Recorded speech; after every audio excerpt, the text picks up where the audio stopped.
Happy Monday. It's Arlo with Cross Country Mortgage. Hope the video finds you well. Lots of sun. Feels like spring. Complain about California with certain aspects from time to time, but not complaining about this weather right now.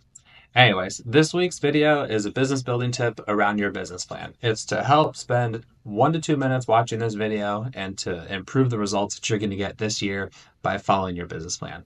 Um, a lot of people did a business plan maybe in November, December, or January, and they haven't looked at it. If you haven't looked at your business plan in more than a week or two, and God forbid you haven't checked it this year, you're getting off track. You're not connecting with the things you said you were going to do that were going to move the needle. So a couple tips that I'd like you to try to follow is number one, make sure you have a business plan. You probably wouldn't drive halfway across the country or sail halfway around the world without having a map of where you want to go. Think of your business plan in the same way.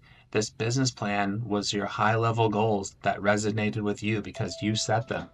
And this business plan can be broken down into steps. If you see the big goals, then we want to break them down. So step two, break them down. Um, Break things down and consider planning for either 30 days at a time. Most of the books and content that I read and follow talks about planning for 90 days at a time. A week is too short to do a big project, to implement a new CRM, to implement a new farming campaign. I mean, a week is hard to do bigger projects with, but when you have a whole year, you're going to be drifting and it's a little too sloppy. So consider planning for 90 days at a time. Take those annual goals that you had, look at the next 90 days, choose what's important, and then break it down into the steps that you can do. That way you have time to ask questions, wait for responses, create content, refine content, and do implementation. The last third goal here is review. Review, review, review. Make sure that you're looking at your business plan often.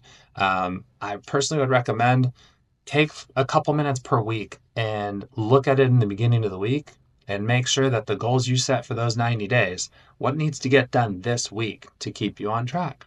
That way you can break it down into smaller steps that you can actually do and accomplish and not get too far into the year where you just completely bail and say, this is too big, I can't do this anymore. I hope the info helps. Make it a great week.